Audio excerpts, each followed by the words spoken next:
RougeRadio.com.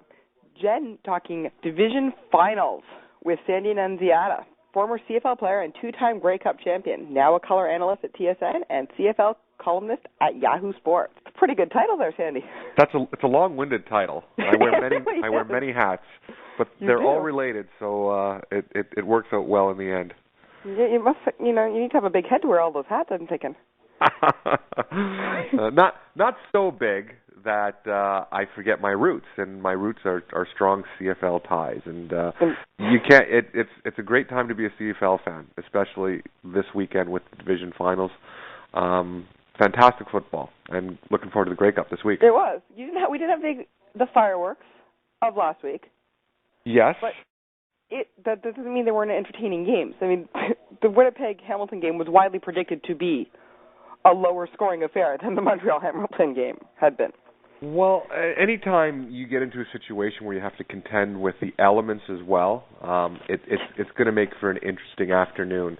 And you could tell that the wind in Winnipeg is always going to be a factor. The cold is always going to be a factor. And you could tell by the score and by the box lines and by the total yardage in the air and through the ground, it definitely had an impact on the Hamilton Tiger Cats. That it did. I mean, it was cold. According to Sarah Orlesky, though, not as cold as it had been a couple of years ago. She's been there and colder. Yeah. Which doesn't necessarily say anything. It is Winnipeg. It is November. It can get very cold. But about minus 15 at game time, I think? Yeah, and the whole thing I couldn't understand about the Hamilton Tiger Cats, I think Kahari Jones and Marcel Belfay have to wear this as, two individuals in charge of the offense. I don't understand how you have a Lamborghini like Avon Cobourne and you decide to leave him in the garage game after game after game. And if you look at what the Winnipeg Blue Bombers did to be successful today, it was pound the ball.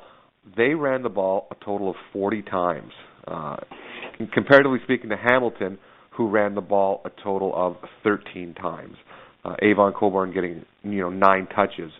Just not enough, especially in a cold weather game where you're not going to be able to throw the ball as effectively as you'd like to. I don't understand the game plan that Hamilton had going into this Eastern Final. Scoring only 3 points, obviously, I'm sure that was not their game plan. Yeah, and the injury to Kevin Glenn aside, on the whole day, if you look at the quarterbacking situation, Kevin Glenn ends up with the best quarterback ratio, efficiency, passing completion percentage at 74%, yet only gets 3 points on the board. It was a tough day for Hamilton offensively. I thought the defense did well enough that held the Winnipeg Blue Bombers to 13 points. But they got eat up on the ground, and that was the difference in this game.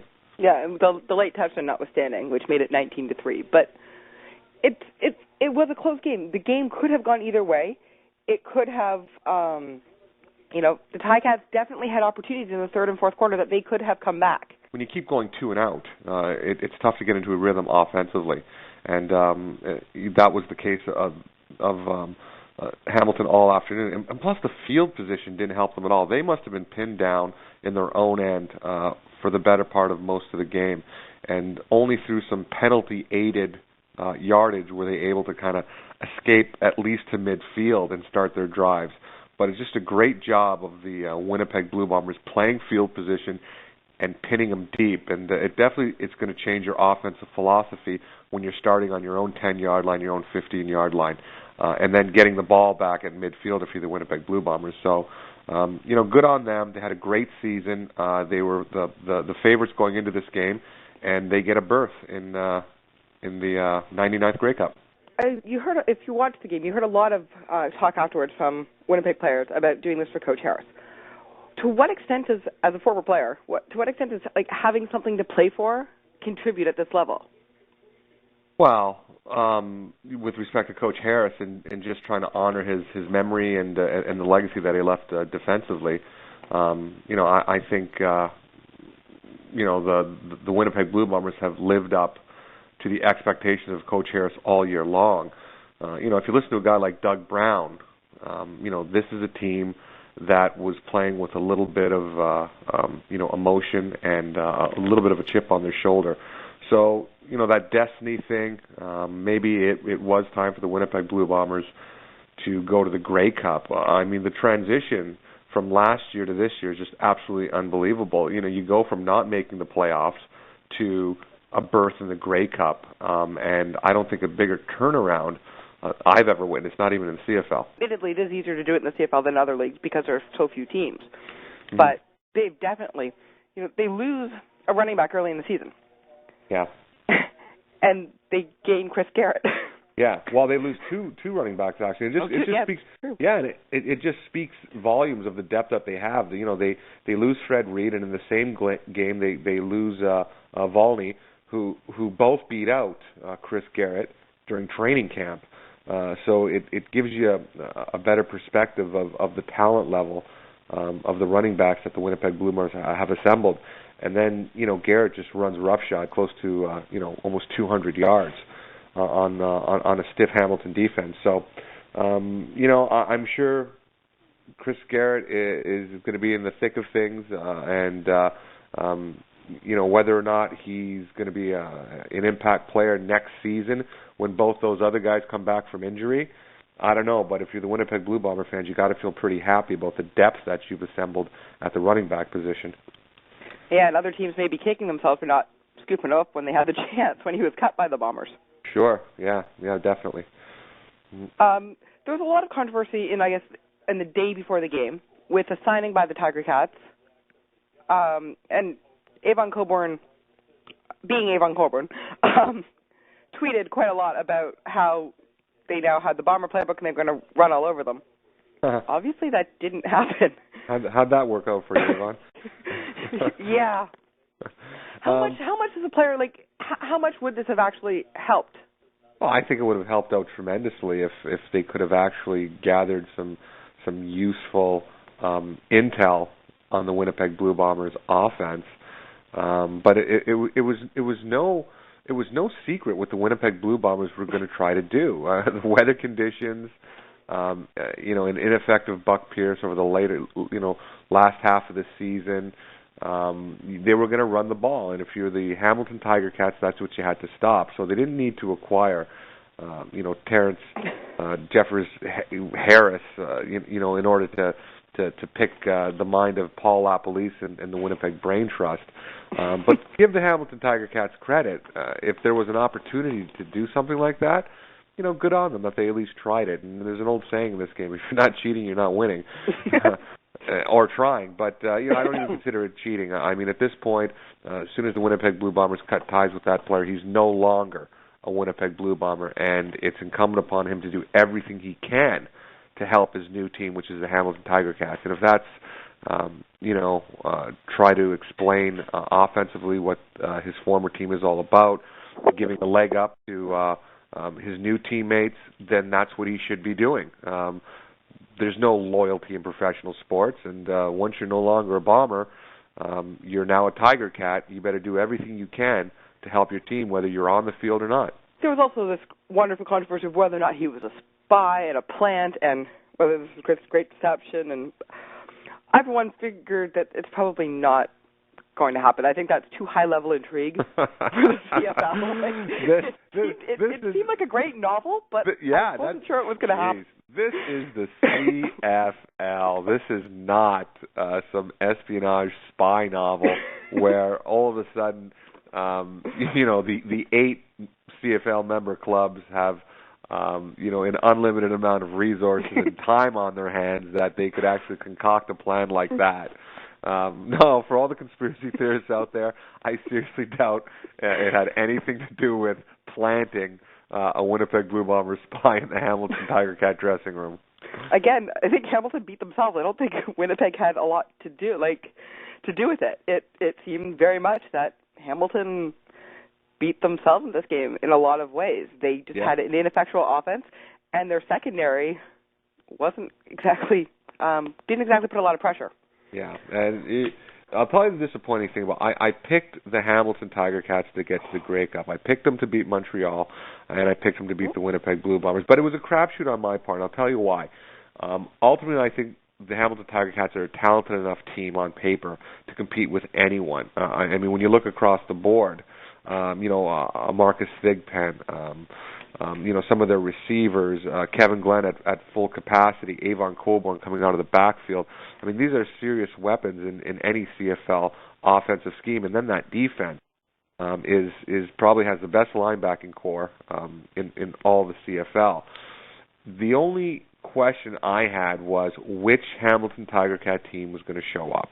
The team that can put up 50 points like they did against Calgary and Moncton, the team that could score 55 points in the Eastern semifinal, or the team that we've witnessed all season long that struggled to be consistent. You got to flip a coin. I flipped a coin, and unfortunately, I won with Montreal, but I lost this time with Winnipeg. And it's interesting because Hamilton never really had back-to-back really good games all season. No, you're absolutely right. So it was a little bit of a crapshoot to try and think that they might do it somehow just because they were in the playoffs. They had back-to-back lousy games, though, so I guess it's possible that you could turn the tide. Well, you were just hoping that maybe with a little bit of momentum and just a little bit of confidence, it could have put them over the top and helped them string together a couple of good games. Apparently, that wasn't the case because it is hard to come into Canada Inns, though, in November and win. Yeah, that's a tough place to win in November, and it's in an even tougher environment with respect to who's on the defensive side of the ball.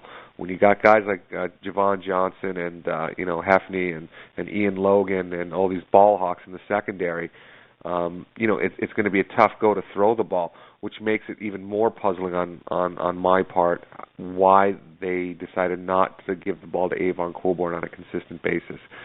Pound the ball, run the ball. If you have any kind of success, at the very least, you're going to wear down that defensive front, and maybe in the later stages of the game, you're going to break one. The game was close enough right up into the last quarter that could have been the game plan, and maybe it would have came down to who had the ball last. And if that was the situation, hey, I'll put a Medlock against a Pilardi any day to win a game. But it never came down to that, and unfortunately, Hamilton goes home, and they got to regroup. Winnipeg goes on to the Grey Cup. They do, and of course, Hamilton having had the win in the fourth quarter, that could have been a wonderful decision. It ended up not making any difference. Sure. Yeah. So the weather played a big part in Hamilton's, I guess, their play calling and all that. What's the Eskimos' excuse? Well, it's almost like Monday morning quarterbacks, and they say hindsight is 20/20, but it's nothing that we didn't expect. I mean, anytime you're going to rely on Ricky Ray to carry the load, one of two things are going to happen. He's going to throw picks. He's going to be a little bit erratic, a little bit inconsistent. Ricky Ray at his best is when he doesn't have the pressure of carrying that team on his shoulders. And that's why Jerome Messam in the running game was so important to making that offense work. I didn't think the Edmonton Eskimos would deviate too much from their game plan, even though Jerome Messam was out of the lineup. I thought they had two competent backups in Hugh Charles and Calvin McCarty. But again, they choose not to use either one of those individuals. They put it on Ricky Ray, and sure enough, his lowest passing completion percentage that I've ever seen him at 52.5%, and he throws 3 picks.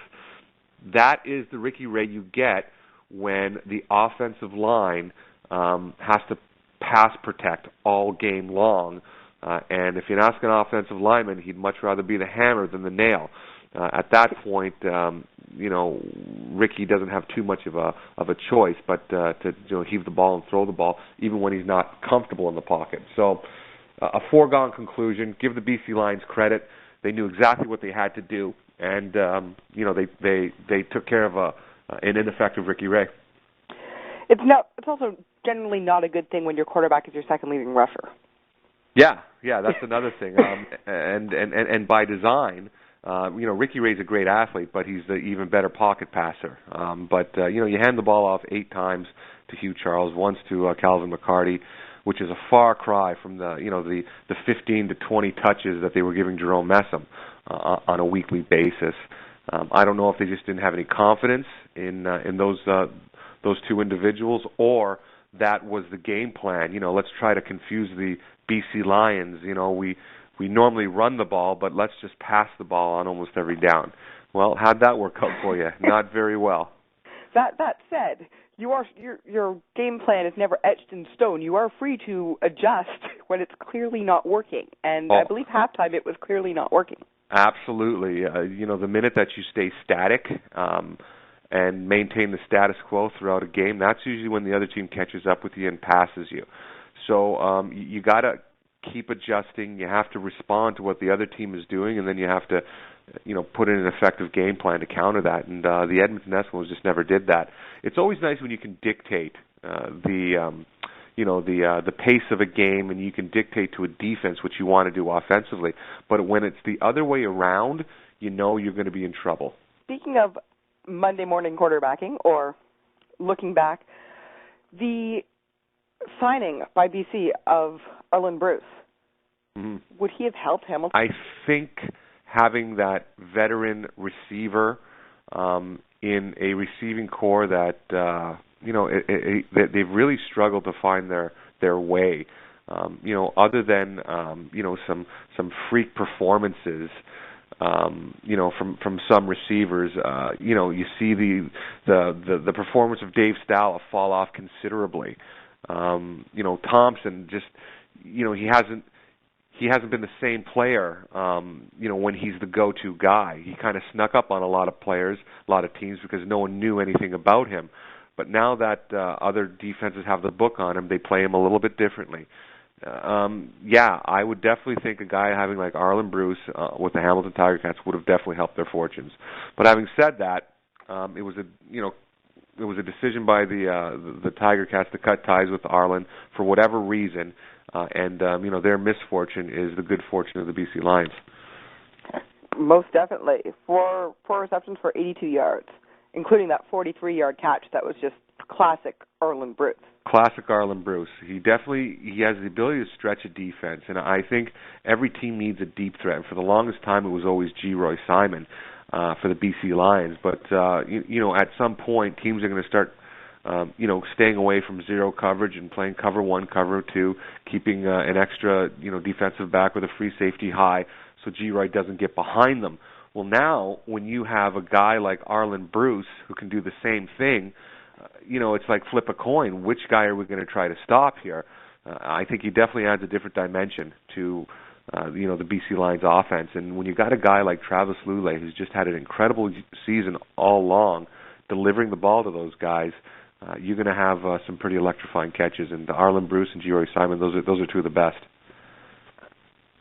So we have the Winnipeg ball-hawking defense up against this high-octane BC Lion offense in the Grey Cup. Mm-hmm. Could we have a better recipe for a great Grey Cup? I don't think so. And when you look at the front four that the BC Lions have been able to assemble, I like the way that they stop the run. So if the Winnipeg Blue Bombers are the team that can pound the ball and run the ball, the BC Lions are definitely built to stop the ball, especially with the linebacker core that they have. And let's face it, the kicking game definitely you have to give the advantage to BC. Paul McCallum has just had an incredible year, and you can't say enough about his consistency. It's going to be a great game because they match up very, very well, and I think at the end of the day, it's going to be whoever can exploit the other team's weaknesses. And at this point, I'd say for the Winnipeg Blue Bombers, their offense would probably be on the offensive side of the ball, and for the BC Lions, their weakness would probably be on the defensive side of the ball. So it provides an even better matchup. So it's going to be a great game. Are you going to make a prediction? The team that scores the most points. You know what? It's tough. It's tough if you are the BC Lions right now because they got a lot of pressure on them. They're hosting a Grey Cup, and it's a tough go when you're the host city because there's a lot of distractions there. And just to give you a quick statistic, there's only been I think a handful of teams that have made it to the Grey Cup and actually won it. And I think out of the 10 times, there's only been three teams, the last one being the BC Lions in '94. to actually host a Grey Cup and win the Grey Cup. It's tough to do, but the way that they've been playing as of late, they feel very comfortable in their new facility, and I don't think the Winnipeg Blue Bombers have enough horses on offense to match them point for point. I like the BC Lions' chances in this one, so that's my prediction. I'll go with BC. It's hard to go against the home team, although I would have never predicted, if you'd asked me in week 5 of the season when the Lions were 0-5, if they would be hosting, if they'd be playing in the Grey Cup at home, I would have said no. There's no way. Well, it just goes to show you why I think Wally Bono is definitely a candidate for Coach of the Year. I don't know when the last time he's won Coach of the Year, but to start 0-5, but to have the foresight to not accept the status quo and tinker with this part of the team and look at this need and look at that need and fill some holes here and there and get your team to the precipice of 2011 champions. It's pretty impressive, and you got to give Wally Bono a lot of credit. Having the home team in is going to make this Grey Cup quite the party. It always makes it an interesting party. You either want to have the home team or you want to have the Riders, because both of which mean that the locals are involved, because Saskatchewan travels unbelievably well. Speaking of parties, the Grey Cup has been known to have some social events. So if you're in the Vancouver area or can get out there and don't have tickets to the game, that doesn't necessarily mean you can't partake. No, not at all. That's the great thing about Grey Cups. It's a Canadian phenomenon, and it's part of our culture, it's part of our heritage, and it's just a great celebration. And you're going to see people from coast to coast converge on Vancouver and just partake in the atmosphere. And let's face it, I think the home fans have a bit of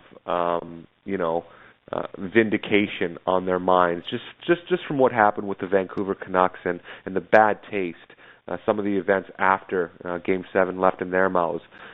So I think they're going to be on their best behavior, and I really think they want to put on a good show for all the visitors that come to Vancouver, and it's going to be a great time. And I always get a kick out of going to Grey Cup and seeing all the different jerseys and seeing the contingency from Sacramento come down and their gold miners in their David Archer jerseys, or the contingent comes down from Baltimore every year because they're still passionate about the CFL. You still got the Las Vegas Posses, fans coming down. It's just a great celebration of the CFL, and it's a great time to be Canadian, and it's a great time to really highlight what Canada, Canadians, and the CFL are all about. And it's about having a great time and being respectful of one another and putting on a good show. And you're welcome, no matter what jersey you wear and what team you root for. Every team has a party going. There were some last-minute deliberations on whether or not teams were going to have parties. I think every team has a party going. Yep. You can go to the GreyCupFestival.ca and you can find them all out. I know Riderville's going Thursday, Friday, Saturday, whereas something like the Double Blue Bash for the Argos is only going Friday and Saturday.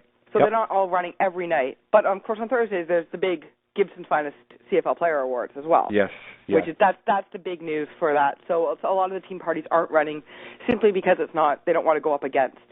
Yeah, and the two don't go hand in hand. When you're drinking beer and spilling it all over the front of you, you don't want to be in your Gibson's Finest black tie affair. So that's why they put that Thursday, and then Friday and Saturday. It's the hospitality rooms. It's the Spirit of Edmonton. Like you said, it's the Argo Blue Bash. It's, Double Blue Bash, Tiger Town, the BC Lions Den. Yeah, exactly. And the Calgary breakfast. I mean, the Calgary pancake breakfast is a tradition. Exactly. Yeah. So there's a lot of tradition, a lot of heritage at the CFL. I think the parade is going again this year. Yep, Saturday morning. Yep. And it should be just a great time. Last time BC and Vancouver hosted the Grey Cup, it was 2005. I know all about it because I was there at my last Grey Cup when we won it for the Edmonton Eskimos, and it was just a fantastic time.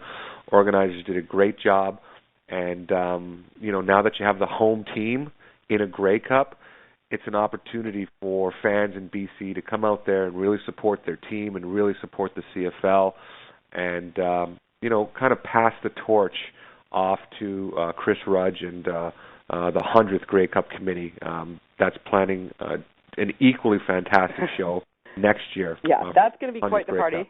And there better be a parade. That's all I'm going to say about that because I was very disappointed. That the tradition of not having a parade, I guess, I know the last time that I remember there wasn't a parade was 2004. Yeah. In Ottawa, but there was because apparently it was like $500 or something to have a parade permit, but it was only $50 to have a protest march permit. So there was a protest march to protest the lack of a Grey Cup parade. Oh, jeez. I know because I participated in said protest march with Argonauts. There you go. Yeah. So CFL fans will find a way around pretty much every rule. The exception being in Toronto in 2007 where it was because they had already closed down so many streets for the Santa Claus parade, which ran up against Grey Cup Sunday. Yeah. I'm pretty sure from what I've heard, they've already been talking to the Santa Claus parade contingent, and it's not going to be on the same weekend.